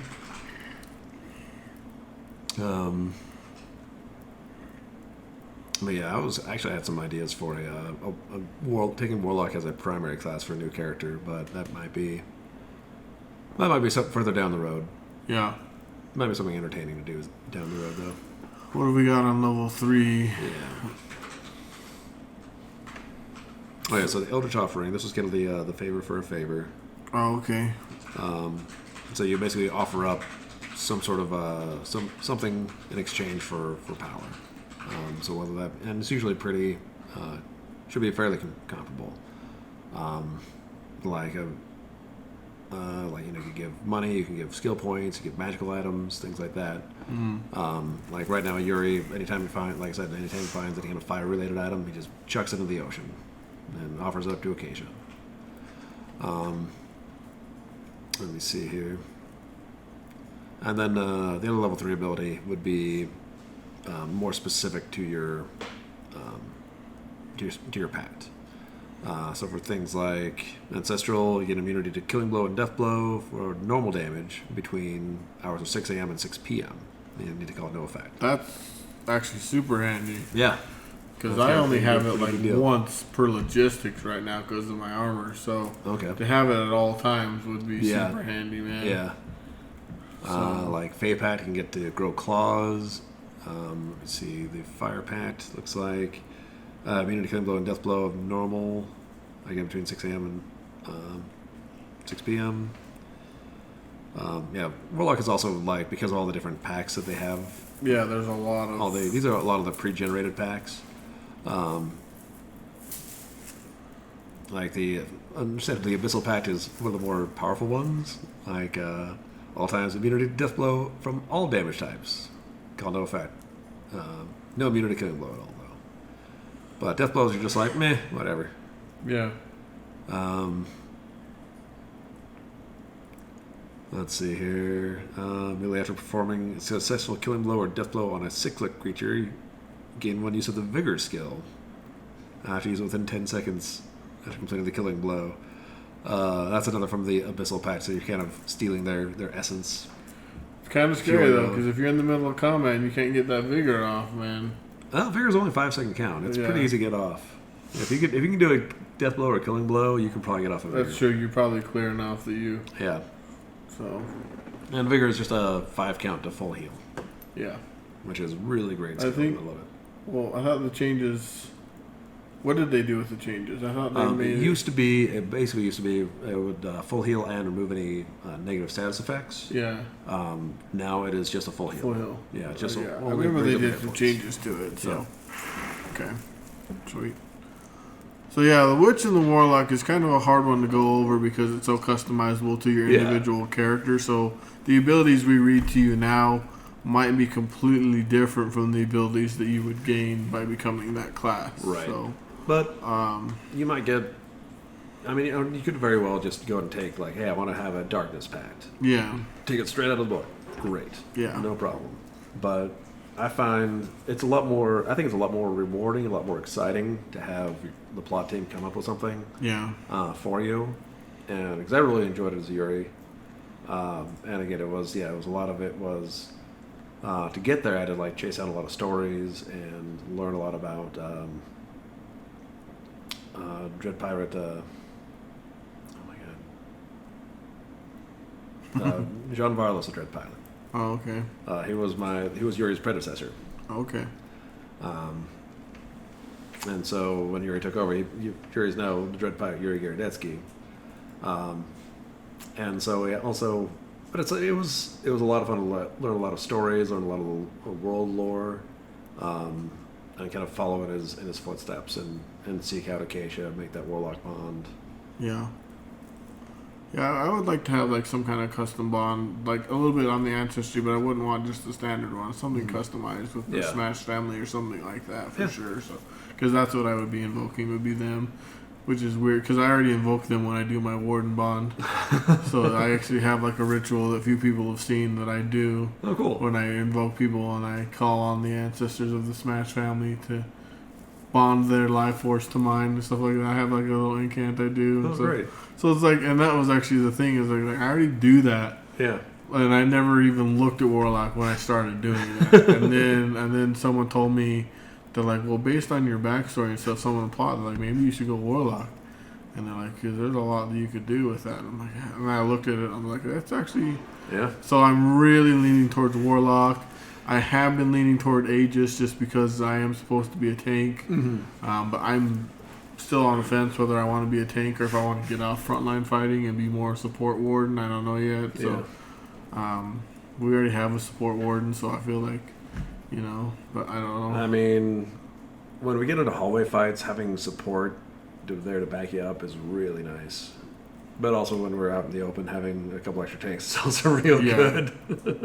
Go Warlock, he says. Yeah. So that, I mean, I think those have been the two I've been looking at. I know I've also been looking at Druid because of some in-game things. Now I've been looking at the Path of the Earthwalker and some things like that. So, well, as Gray, I've been following the Path of the Earthwalker for a little over a year now. Yeah. And it's probably one of the easiest paths to follow. And it's yeah,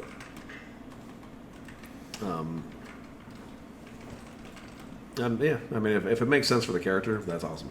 Like, I don't think I'd ever go Druid or I don't think I'd ever go Druid or Ranger as Gray because it don't really fit my character. But it's kind of fun as a character to choose to just follow that path. Yeah. Because I don't get any benefit out of it. Yeah. I just been saying like, I get to say I follow the Path of the Earthwalker. Yeah. I've been talking to Jayla a little bit about it in game about what it is and like what it means to her and stuff like that. So just because of something that happened to me in game. Okay. My producer says Druid would fit well with roleplay. So yeah, she kind of knows a few things that have gone on with me a little bit. So we've talked about. Okay. So yeah, Druid's a fun class. Yeah. I really liked Warlock just for all of its customization. And you really do just invite more story to your character. Yeah, that's still kind of where I'm leaning as Warlock. But I had to talk to somebody in plot and see if they would do a customized one for me or not. But the Earth provides, man. That's a reference to a hippie druid that we have that comes into town. Yeah, well, less of a druid, more of just a random hobo. Yeah. He's not actually a druid at all. Oh, he isn't? No. Oh. Common misconception. It's an NPC named Ik Jarjuk. And he basically is just... He's just steals food from people. Oh, yeah? Not players. He'll just show up, and the player will show up and just be like... pull out this loaf of bread, of like really nice artesian bread, and be like, the forest provides. And we're like, there's no way the forest came up with that. That was, what? How did you get that? The forest provides, man. It's when that particular player just I've wants never to, met that guy, and I'm kind of bummed because he sounds so much fun. Like, Jar Jar, he's really funny. Yeah. The forest provides. Yeah, a lot of people thought he was a druid, and somebody even asked him for druid training. He was like, yeah, okay. And they just went and sat in the forest and just like sat there for like 10 minutes. Oh, no. And she was like, so am I getting any training? He's like, actually, no. He goes, none of this is even sinking in. None of this makes any sense. You get the feeling this guy's not even a druid. Oh, wow. That's funny. I did not know that. Yeah, so, yeah. I guess Jovi still doesn't know that, technically. But Jovi's never met this guy, though, so... Yeah, I've never met him as Gray. I met him as Yuri a couple times. He'd come in to our camp and just give us food. So we're like, yeah, all right, we'll share your sweet bread. Why not? Force provides, sure. As a former druid, I find this offensive. Yuri was a druid for about a day and a half. Wow. Because I stored a nature spirit. Yeah, I can right now, because of a plot item, I can copy the druid spring spell or whatever it is. So if they cast it, I can immediately cast it as well. So, but it has to be the spring one, whatever that one is. So, So I have a few more months before they'll be casting that again. That's the cool thing about Druid. We won't go into too much into it, but it actually is based on the season of the actual world. Yeah. So that's depending cool. on the month, you have different powers. Yeah. Which is pretty cool. I really like that change. Yeah. So. All right. All right. Well, does anybody have any further questions or comments for us? I do have a question. I know I asked it a little bit, but I don't know if you went too much into depth. But what does Mythic Realms and LARPing specifically mean to you? The thing I really enjoy about it is, they're of course going out and seeing my friends is always great. Fighting is a lot of fun. The role play is usually really entertaining. But the real thing that I get out of it, I think, is being able to really look at different aspects of my personality and really focus in on one. Like with as Yuri, I was very really focused on my more bad aspects of my personality. Being very sarcastic, making fun of people, being kind of a jerk.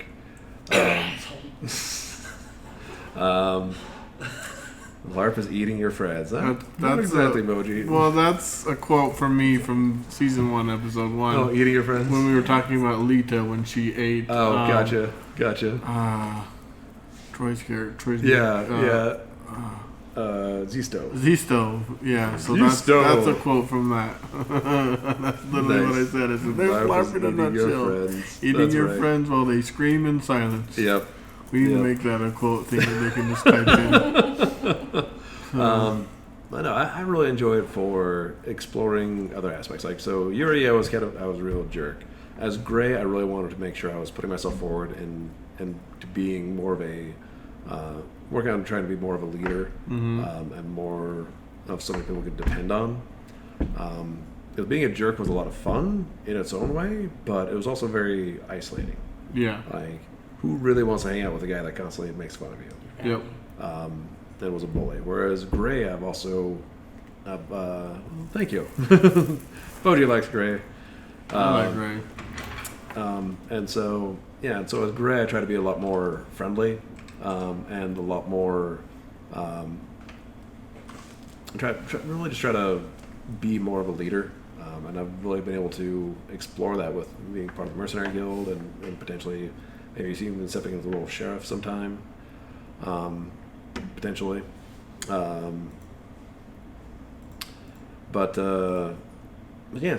I like LARP because I get to really explore in a very safe environment. Yeah. Different, really get a look to and develop new strengths. See, and I want to become more of a leader too, and I have a hard time It's sometimes difficult to be to put yourself out there and say, "Hey, what about this?" Yeah. Because if you try to come out and say, "We need to do this because this," or because I say so, you're going to come off like backlash big time. You're going to get a lot of backlash. But if you say, "Hey, I suggest we do this. Here's why." Or when somebody says, "Hey, I'm going to be a dick about something," you can say, "No, that's not okay." And really, it's difficult. It's hard to sometimes to come out and do that. I mean, I know there are some people it probably comes naturally to, but a lot of us, it's we're the closet nerds. We feel safest in front of a computer monitor or rolling some dice with our friends, and then going out into this park with a whole bunch of people that a lot of people you don't really know that well, and trying to be like, "Hey, here's the way it is," or "Here's my idea. What do you think of that?" Putting yourself out there as that leader is really difficult, but it gets easier with practice and having LARP there as a safe space to practice. Because worst case scenario, I go out there, I say, "Hey, here's my plan. Let's do this," and people say, "Okay," and it fails. Well, maybe our characters die, but in the greater scheme of things, They're characters. they're characters. Yeah. We're playing dress up and pretend. Yeah. Yeah, I've been slowly trying to build myself up too. Like I don't want to just jump into it, and it's kind of hard with some of the other personalities around because they already do it. And so it's like, all right, there's no reason for me to even say anything. But there have been some opportunities that have arisen that I've taken to try to slowly put myself out there too to be a leader, but Yeah, it's tricky, but yeah, it's important. I think it's difficult to do, but I think you're going to find it really rewarding. yeah, I'm a little worried that they might ask me to be sheriff, to be honest, because of a conversation I had with Lord Oren. But Oh yeah. yeah, it was just, I was like, look, I know originally I told you I want to be sheriff, but I feel like I'm too kind to be sheriff, and we had a very long conversation, and I was like, crap, I think that he might look at me more now because of that conversation, but. Yeah, I told him I was like, you know what, I'm very happy in the Mercenary Guild, but I would be happy to step into the role of sheriff.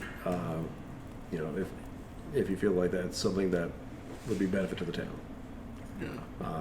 And that's the truth. I would like to be sheriff, sure, but if somebody else gets it, I will be more than happy to support them as well, Yeah. and and continue doing what I'm doing in the Mercenary Guild. Yeah.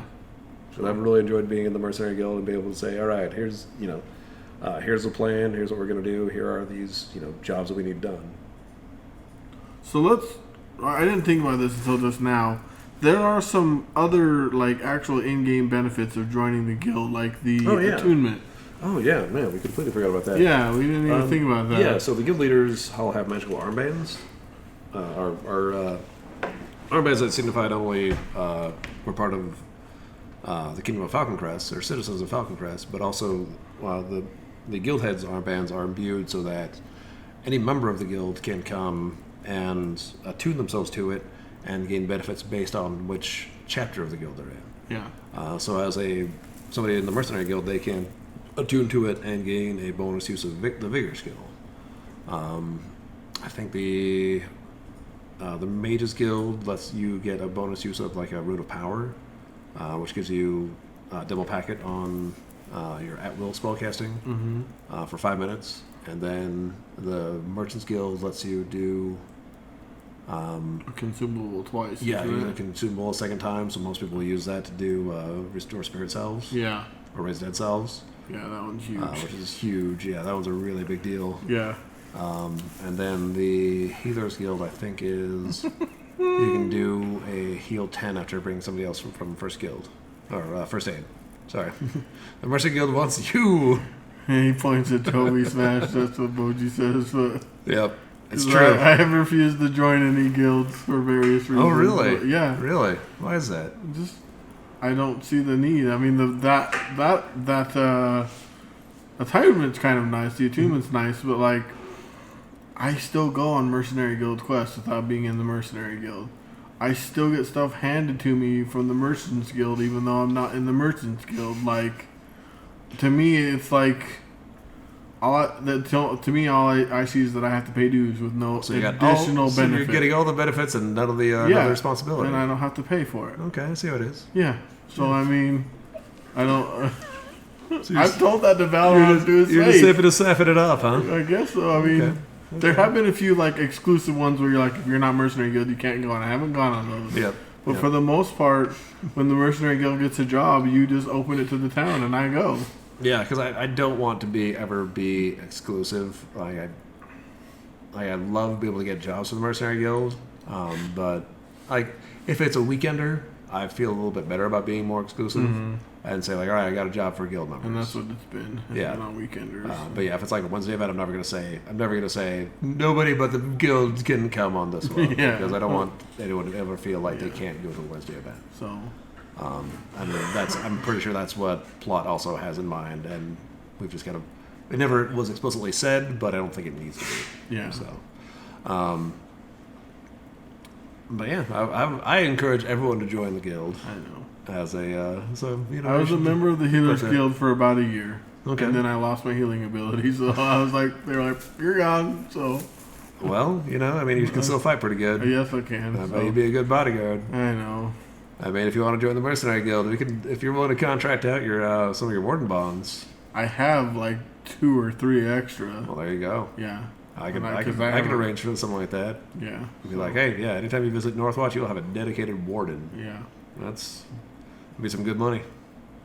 I've been told that if I sell out my bonds, like my free bonds, I could make quite a bit of coin. Yeah. And I have thought about it. 'Cause I would happily help arrange that. Buying my weapon and armor was not cheap. So I have thought about it, and I have a lot of extra slots right now, and there's nobody else in town that really strikes my fancy other than maybe Gray. But even we've talked about that in the game, and you've kind of been like, I'm okay without it. So I really probably should get like a warden because warden war.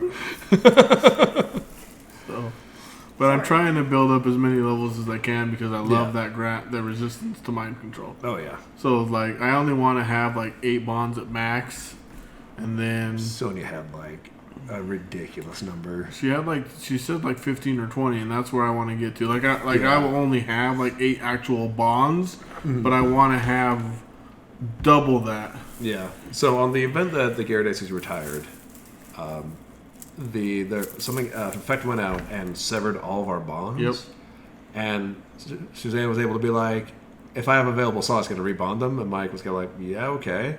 And so she just goes, bond, and gets all right back. And I don't think he realized how many she had. And that's exactly why I was warned against that. So that's why I've been doing that.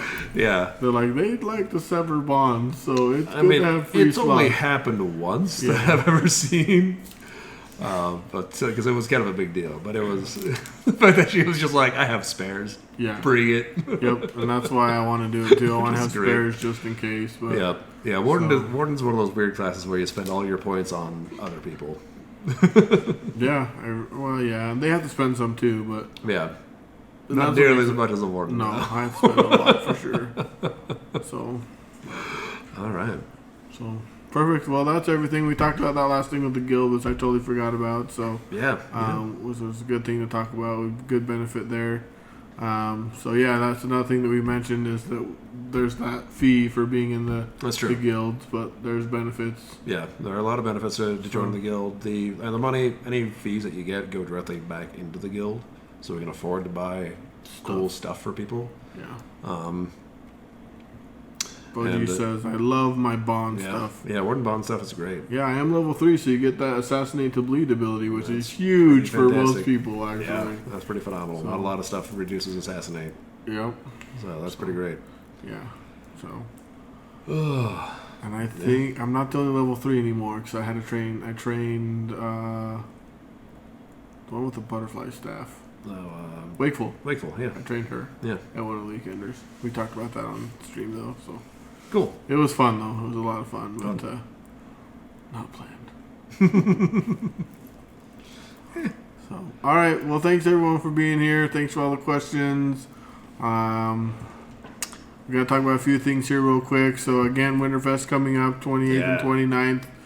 Super excited. We don't have a venue yet, I believe. I think it may end up being at Castle. I think so. They were talking about doing the upstairs or something like that. So for one part of it, and then downstairs for the other part of it. So that was the last thing I heard. So I know they're looking for somewhere else, but I haven't heard anything yet. so none of that's official. That's just all rumor mill. So don't go quote me on that. But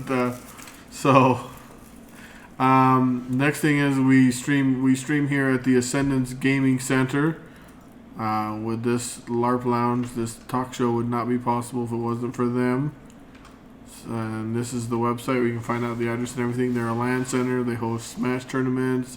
In February, you're going to be hosting a next weekend. It's Beat Saber, right? Beat Saber, yeah, the first February. Yeah, and I think you're the only Beat Saber tournament. Yeah, we're the only Beat Saber in the state of Utah right now. So and from what I understand, it's a good community. It's a good crowd. Everyone's really supportful of each other, and they actually been hanging out a lot. So that'd be a good one to come down to as well. There's the website for Mythic Realms. So if you have any questions or anything like that, we have another event coming up this Wednesday. Yep. We're going to be going into the ruins of Kuval. Oh, we are. Yep. I haven't been there in a long time. Yep. It's not for the faint of heart. No. In fact, I don't know if Maybe you should play. I don't know if I've ever actually been there in game. I've been there during downtime. I don't think I've ever actually been there in game. This would be my first time in game. I think actually being there, so that would be crazy. But we have to work out our fee and everything like that. Last thing is that we are available on podcast and on YouTube to watch on Wednesday. There's the YouTube channel link right there. And then here is the... Working on it, I'm sorry. Bad, It's bad fine. producer today. No, it's fine. Anchor's a little weird. Yeah, the Anchor ones.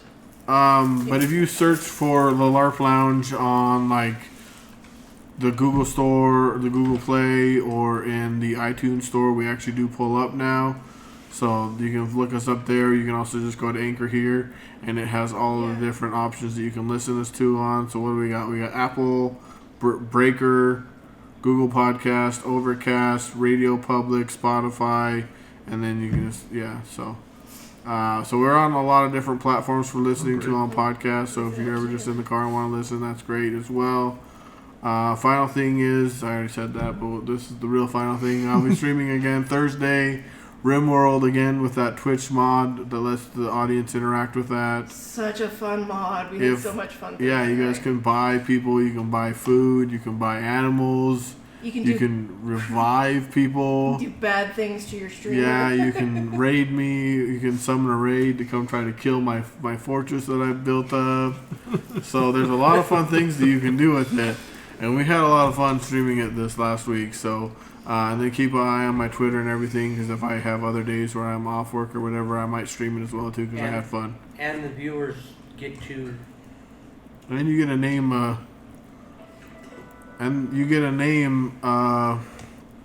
one of the tribes people after you, and they literally become your pawn, so you can check on their health, their body status, everything. Oh, wow. So that's a lot of fun. Jack Trade says you can buy a volcanic winter. I don't even know what that is. That would be horrible. terrible. I would lose all my food. We would starve to death. For sure, because I can't refrigerate food, so that would be terrible. for your pawns. Yeah, you can buy upgrade skills. There's a lot that you can do. We'll talk about that more on Thursday, but it's a really fun mod. So anyway, thanks everyone for being here.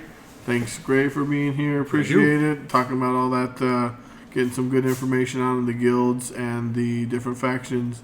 And we will see you guys all next week. All right. We'll see you. Listen to the LARP Lounge live on Sundays at 12 p.m. Mountain Standard Time at twitch.tv/Aerostar. That's twitch.tv/ARRUSTAR.